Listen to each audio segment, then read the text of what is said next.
Hey YouTube, Joyboy here. So, today I want to talk about Vegapunk's new invention. So I know that we talked about this briefly during my first reaction to the last chapter, but we're going to go ahead and repeat what I said there just for the sake of clarity. A couple of chapters ago, many people noticed that Vegapunk was in the news for some reason. When all the bounties were being revealed, there was an offhand mention you could see on the newspaper itself, an article about Vegapunk. Obviously, we didn't get to read that article, but it sort of suggests something happened. In this last chapter, we get an idea of what that might have been. Fujitora is having a conversation with Green Bull and talks about Vegapunk having created something incredible, such that the Marines no longer need the 7 Warlords. We know from previously in the story that Fujitora intends on abolishing the 7 Warlord system. And basically the idea behind this conversation is that Vegapunk has created something that will replace them.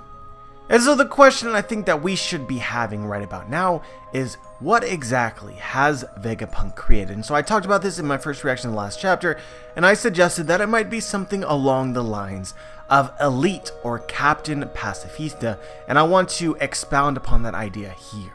So when it comes to Vegapunk, there is a wealth of possibility, but I'd like to try to at least in part stick with what we know and speculate based off of that. So if we're talking about something that Vegapunk has invented, I wonder if it connects with anything that has been revealed in the past.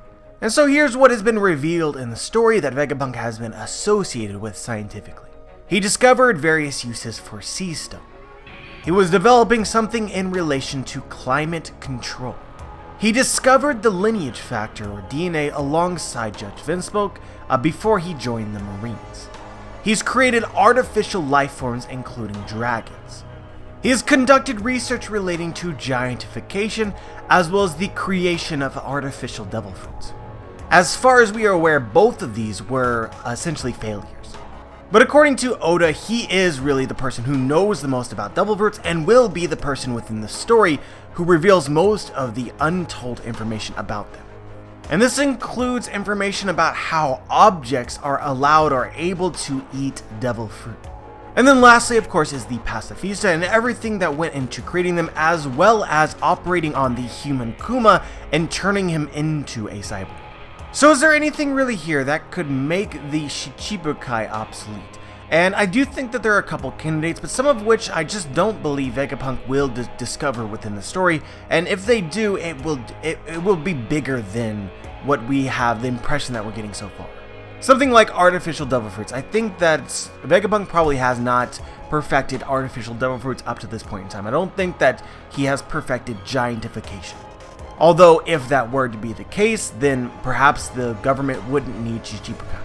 No, what most interests me, and really what this video is about, is a combination of things that we already know Vegapunk can do. And make it stronger, make it better. As you guys know, the Pacifista are complicated machines, very intricate. While technically being robots, they are able to be controlled, and their programming is such that they're highly sophisticated. But to call them robots is kind of misleading because they're not really just robots. As Frankie sort of describes them, there are people within them. Pacifista bleed. Really, they're a combination of science, technology, machinery, and actual human DNA. I personally believe that this is important. Vegapunk would not incorporate elements of actual human DNA in the Pacifista unless it was somehow necessary, or in some way provided some kind of advantage. But the question is why is it important to have robots that are partly human? And I believe that the answer relates to devil fruit. As you guys will know, as we've already said in this video, Vegapunk helped discover the lineage factor. And as Caesar and Law told us at the end of the Punk Hazard arc, in order to create SAD, the chemical which was key in creating artificial devil fruits, Caesar Clown applied the lineage factor. But we really learned the most about this during this latest arc in Whole Cake Island involving modified humans and Judge Vinsmoke. It's stated that Judge Vinsmoke conducted research and experiments with the lineage factor, becoming able to artificially manufacture human beings. These are the clone soldiers. And this technology was also applied to his children. But the most vital information comes in two forms, both from Yanji. One is he says in layman's terms, an organism's lineage factor is basically the blueprints to life itself. And in the background we can see Oda has drawn a picture of DNA. So the lineage factor is indeed life. Applying the lineage factor to something would be applying life or DNA to it. And conducting experiments and research on this lineage factor or life, Judge Vinsmoke was able to create clones and modify his own children's DNA. And at the same time, Caesar Clown was able to create artificial devil fruit. This connection is really important, guys. That means that there is a connection between DNA and the ability to create devil fruit. It's a connection between life and devil fruit. So if we're going to take this conversation back to the Pacifista and again ask the question, why exactly did Vegapunk choose for the Pacifista to not be completely robots, rather partly human? Perhaps it has something to do with devil fruit.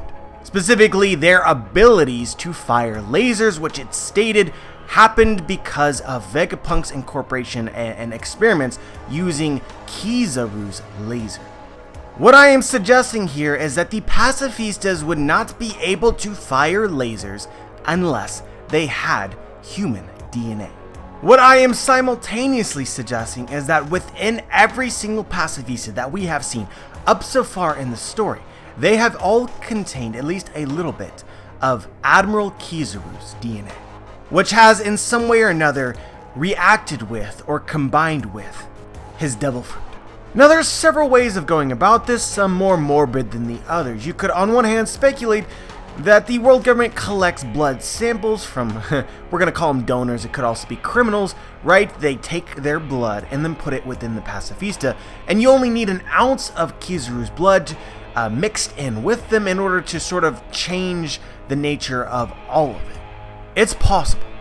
If you're thinking about something that sort of might relate to this, again, we don't really know, is how exactly was Big Mom able to obtain the soul fruit from Mother Carmel? We assume that she ate her, so then by consuming her blood, she then got the devil fruit. So a little bit of Mother Carmel lives within Big Mom. We know that in order to extract the devil fruit power from the actual devil fruit itself, you don't need to eat the entire fruit. This was addressed in an SBS. All you need to do is take a bite. So we're not really sure, as morbid as this sounds, we're not really sure if Big Mom would have obtained the soul fruit by just taking a chunk out of Mother Carmel or eating her whole. It could be the same either way. But yeah, perhaps to make this argument a little bit more simple and a little less disgusting, it's also possible that, similar to what Judge Vinsmoke has done with creating clones, Vegapunk has the ability to clone DNA, or in this case, clone blood. So he took a sample of Kizaru's blood and then cloned it many times over. So there's no criminal or donor blood within the Pacifista. It is entirely Kizaru's blood, which has the power of his devil fruit. And so speculating in this way, we would just have to assume or speculate that Vegapunk has somehow become capable of harnessing the devil fruit, allowing the Pacifista to actually use the devil fruit power, given the human element within them. But I just want to clarify here so that everybody stays up with what I'm saying. I know a lot of people out there would think that Vegapunk just basically created a laser within the Pacifista. It has nothing to do with Kizaru's devil fruit specifically, only what his devil fruit can do. This is entirely plausible because we've seen the Thousand Sunnies shoot lasers, we've seen Frankie use them. The only thing that I'm suggesting is that it's very curious that the Pacifista happen to be partly human. They have blood, running blood, through their circuits, which I think is very conspicuously there. Because if they are just supposed to be robots, shooting lasers, they wouldn't need human blood. So to sort of speculate outside of the funnel in which I'm going, and it's definitely possible that the Pacifista can only shoot lasers because they have laser technology. Then the meaning of the blood could be something different, like the Pacifista actually have human brains or other human parts, which contribute to their artificial intelligence. The Pacifista are themselves composed of perhaps criminals. They were created by taking life. But regardless of the truth behind the mechanisms behind their ability to shoot lasers, I think one connection still holds true and to me is very curious. The connection between human DNA and devil fruits. Clearly demonstrated by Caesar's use of the lineage factor in creating SAD. As a side note, if you follow my old theories about devil fruits, I've speculated in the past that the chemical SAD is actually a run through rivers, which is absorbed by trees, which then absorb this human element of some kind in order to combine them with the natural fruit that they produce in order to create the artificial devil fruit smile. But this isn't overly important, I guess. The point that I'm getting to, guys, is that the Pacifista, I believe, have some ability in one way or another, it's really not important how, to use devil fruit. On one hand, you can speculate, as I've sort of argued, is because of their human element, they are capable of possessing devil fruit abilities, which given the right technology can be harnessed. Or on the other hand, as we have seen within the story, it is possible for objects to have devil fruit abilities. This was one of those things that Vegapunk was important in creating. We've seen it before. Swords and cannons and whatnot have devil fruit abilities. I do think that it's important to note that from what we've seen in the story so far, all of the abilities have been zone type and not paramecia or logi. The Pacifista being robots, even outside of their human element, could have devil fruits. Or you can even get really crazy and suggest that not all objects are capable of eating quote-unquote devil fruits, but that it requires some tinkering, such as Vegapunk did, sort of implementing within them lineage factors. Once you've gotten the lineage factor inside of the object, then they can consume a devil fruit. And that's the secret behind objects eating devil fruits. Again, guys, either way, really the point of everything that I'm saying, going back to the original purpose of this video, is that Vegapunk has created something new that will replace these 7 Chichibukai. And I think the first step of my speculation is to suggest that he has successfully incorporated Pacifista with devil fruit. We absolutely know that this is possible because we have seen Kuma, erased of all of his memories, use his devil fruit. Imagine an army of Kuma level Pacifista. That most certainly could replace the 7 Chichibukai. What I am suggesting is that the experiments relating to Kuma, as well as the creation of the Pacifista themselves, has allowed Vegapunk to perfect the process of creating semi-human, semi-robot devil fruit users. But you could possibly take this further. A question on the minds of many One Piece readers and One Piece fans is, how exactly is Blackbeard able to possess more than one devil fruit at the same time? We are told, it is suggested that you can only have one, and to have more than one means essentially instant death, yet Blackbeard exists. What is so different about Blackbeard? And I'll go ahead and link a theory in the description, which will save me a bunch of time explaining, but the idea that I have, the idea that I believe, is that Blackbeard is simultaneously multiple people at the same time. He is composed of multiple people. I know that that sounds crazy. If you watch the video in the description, I think that you will be entertained at the very least. Assuming you do not already believe this. For the sake of this video, it isn't really important how Blackbeard came to be composed of multiple people. Maybe it's something that is natural. Maybe he was born that way, like some people suggest conjoined twins of some kind. He has like a fetus inside of him. That's really strange. He could be the product of some sort of experimentation by the world government. That also would not surprise me. I think that that would be very in line with the story. But the point is that the idea is he is multiple people. And so if you are speculating a connection between devil fruits and lineage factors, or in this case, devil fruits and blood, they combine in some way, then having the blood of, say, 3 or 2 different people could allow you to have the abilities of 2 separate devil fruits without it killing you. And so if you're talking about the Pacifista potentially being incorporated with devil fruit abilities, one thing that is very convenient about a Pacifista is that a Pacifista is potentially 50-50 or more robot than they are human.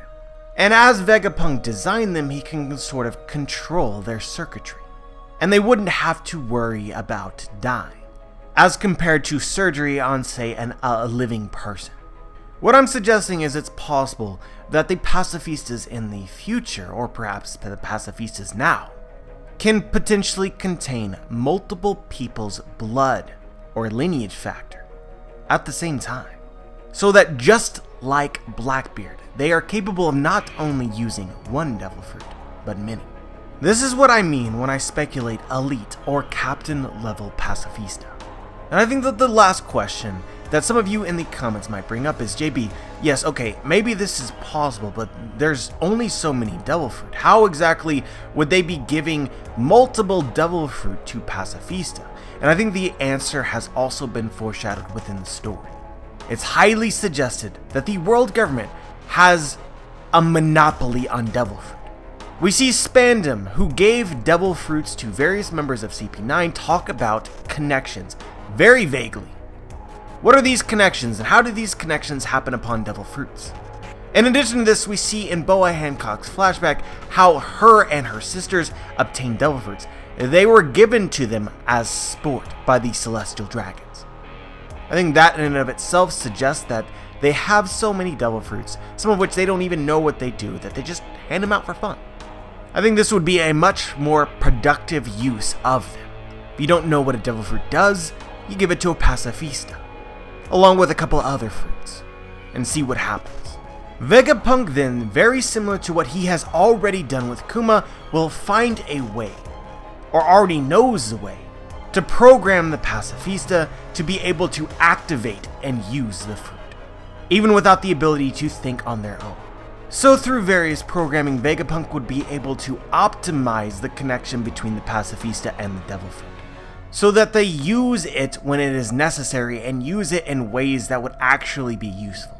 As always, guys, this is just a theory, this is just an idea, but as an idea, I think that this is potentially one of the coolest things that we could see in the future of this story. Just imagine, just Pacifista, which are essentially, at this point in time, fodder level enemies, upgraded to the point to where they potentially have, say, 1, 2, or 3 devil fruits, which they can use in combat, each devil fruit being slightly different. Or maybe similar to the Kizaru laser discussion we had earlier on in this video, that Vegapunk finds the devil fruits that would be most advantageous. But if you could ever imagine a Pacifista becoming a true Logia, that would be crazy. We know that objects can completely transform into animals, so what stops them from being completely intangible? Food for thought. But anyway, guys, that's all I have to say today. As always, curious as to what you guys think about this, whether you agree or disagree, and why. Just share your thoughts. Like the video if you like the video, dislike the video if you dislike the video. Make sure to subscribe if you want to be notified for my future content. And as always, guys, have a wonderful day.